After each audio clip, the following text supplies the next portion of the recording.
तो इस क्वेश्चन में जो हमें मैक्सिमम और मिनिमम स्ट्रेस इंटेंसिटीज को कैलकुलेट करना है, जो कि एक मेसनरी वॉल के ऊपर इंड्यूस हुए हैं। तो अभी मैंने इस मेसनरी वॉल को जो है रेविड में ड्रॉ करके यहाँ पे दिखाया है। इसका रीजन कि इससे अच्छे से जो है इमेजिनेशन हो सके। तो इसका जो हाइट हमें दिया है यहाँ पे, वो हमें दिया है 6 मीटर हाई। तो यहाँ पे मैंने 6 मीटर इसको हाई जो है इसकी हाइट है।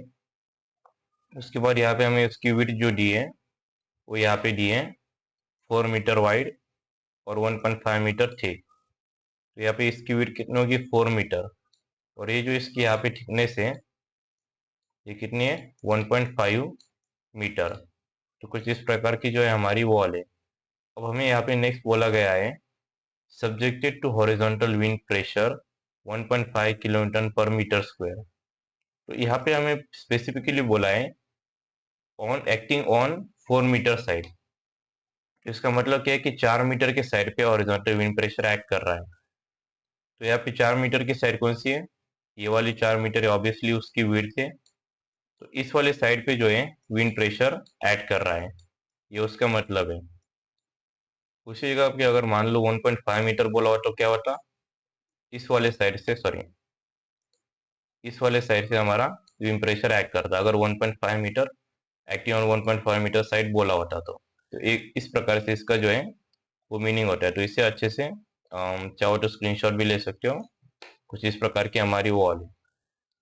तो यहाँ पे अगेन हम क्वेश्चन की तरफ अब आगे बढ़ते हैं। यहाँ पे हमें जो एरिया दिया गया है वो पहले हमें कैलकुलेट करना है। तो एरिया ऑफ वॉल क्या होता है कि वॉल जो है हमारी कैसे शेप में, वो है हमारे रेक्टेंगुलर शेप में। रेक्टेंगल का फॉर्मूला क्या होता है एरिया के लिए, बी इंटू डी।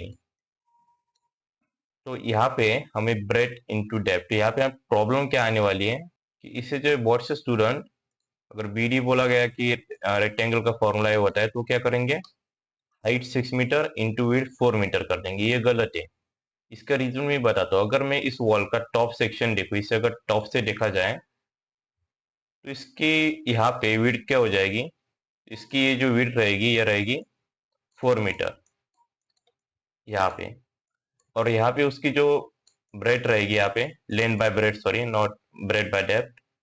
तो इसकी जो लेंथ कितनी रहेगी 4 मीटर, और इसकी ये जो ब्रेथ कितनी रहेगी 1.5 मीटर। तो यहाँ पे एक्चुअली जो फॉर्मूला है एल इंटू बी है, लेंथ इंटू ब्रेथ रेक्टेंगल का, सॉरी यहाँ पे।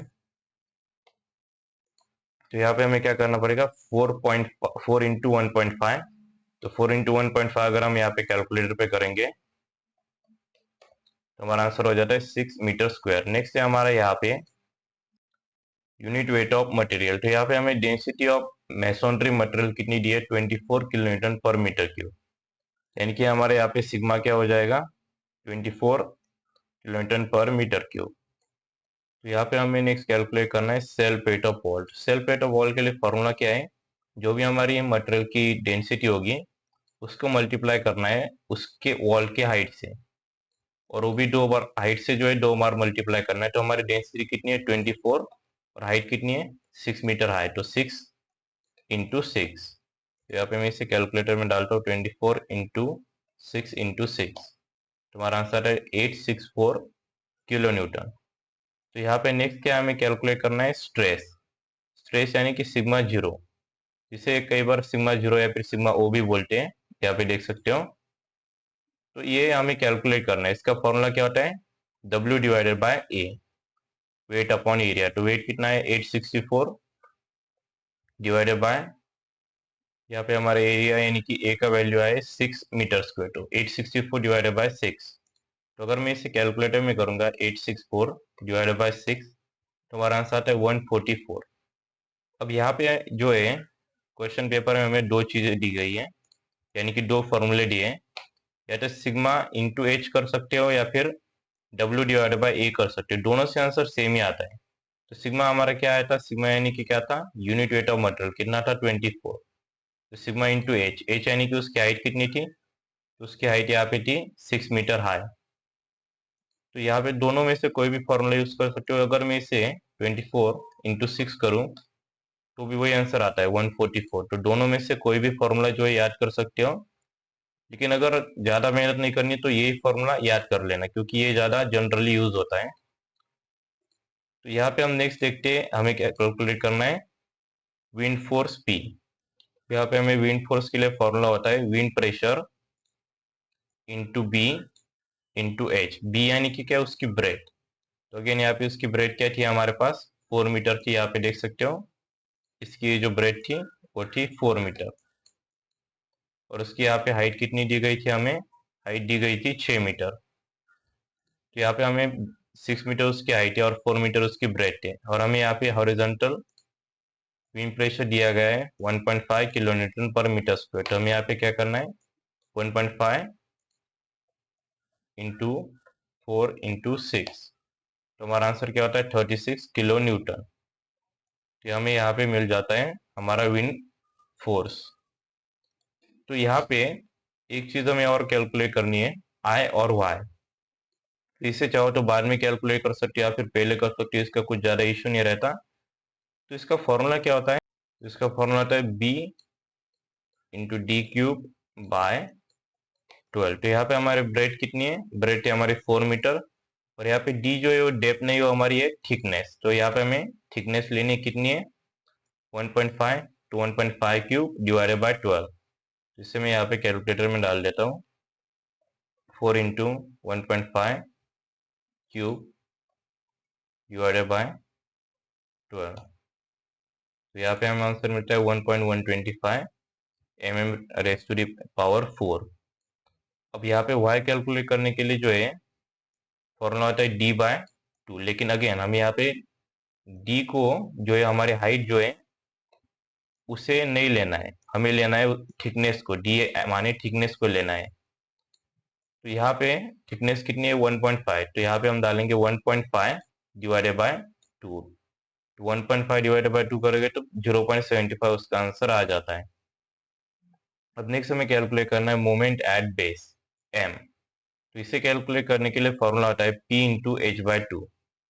तो यहाँ पे हमें जो p हमने कैलकुलेट किया है उसका वैल्यू है यहाँ पे 36, और h हमारा हाइट कितना है 6 मीटर। तो यहाँ पे क्या आएगा 36 इंटू 6/2। इसे मैं कैलकुलेटर में डालता हूँ 36 into in bracket 6 divided by 2। चाहो तो इसे 3 भी डायरेक्टली डाल सकते हो, कोई इशू नहीं। तो हमारा आंसर आता है 108 किलो न्यूटन मीटर। अब हमें मेन चीज अब यहाँ पे कैलकुलेट करनी है, वो है सिग्मा बी, क्योंकि यहाँ पे सिग्मा बी अगर हमने कैलकुलेट कर दिया तो हम फाइनल आंसर कैलकुलेट कर पाएंगे। तो सिग्मा बी का फॉर्मूला होता है M into Y divided by I. तो यहाँ पे मैं इसे लिख भी देता हूँ, M into Y divided by I. तो एम हमारा क्या है यहाँ पे 108।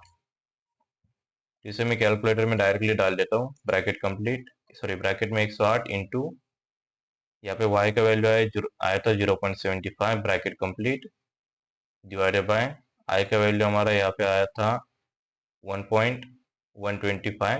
तो इसे मैं कैलकुलेटर में डालता हूँ 1.125।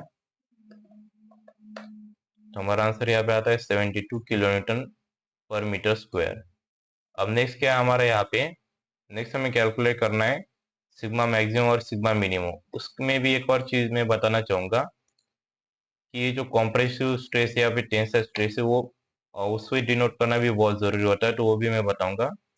तो सिग्मा मैक्सिमम का फॉर्मूला होता है सिग्मा ओ, या फिर सिग्मा जीरो बोल सकते हैं, sigma O plus sigma B. तो सिग्मा ओ हमारा क्या है यहाँ पे, वो है 144 kilo newton per metre square. तो 144 प्लस अभी हमने सिग्मा बी कैलकुलेट किया था, कितना आया था 72। इसे बस कैलकुलेटर पर डालना है 144 प्लस 72। तो हमारा आंसर आता है 216 kilo newton per metre square. अभी अगर हमारा आंसर पॉजिटिव आता है, तो अभी यहाँ पे पॉजिटिव आया है तो इसे हम डालेंगे कॉम्प्रेसिव, अगर पॉजिटिव आता है तो। नेक्स्ट है हमारा सिग्मा मिनिमम। सिग्मा मिनिमम का फॉर्मूला है sigma O minus sigma B.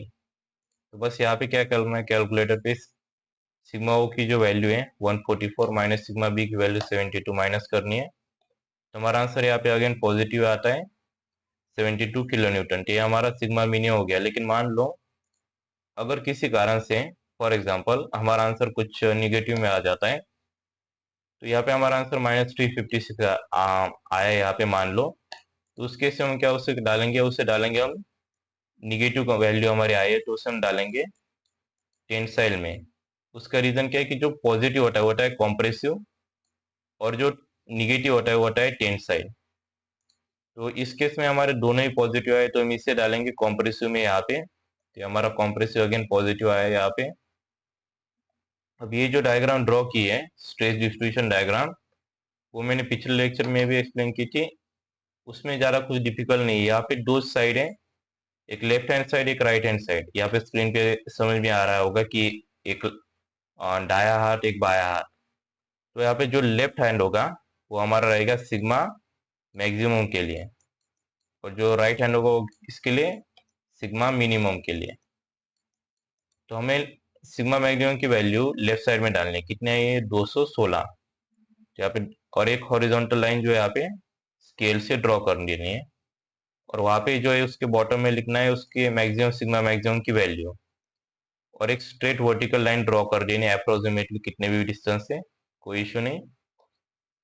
तो यहाँ पे हमें राइट साइड में भी सेम प्रोसीजर करनी है। सिग्मा मिनिमम की वैल्यू क्या है 72, तो उसे मैंने बॉटम में लिख दिया और एक स्ट्रेट लाइन ड्रॉ कर दी। लेकिन उसमें क्या है कि सिग्मा मिनिमम की वैल्यू 200 जो सही है सिग्मा मिनिमम की वैल्यू 72, वो सिग्मा मैक्सिमम के 216 से कम है। तो इसे मैं छोटी स्ट्रेट वर्टिकल लाइन जो ड्रॉ करूंगा यहाँ पे छोटी ड्रॉ करूंगा, और इन दोनों को जो है स्केल से कनेक्ट कर दूंगा।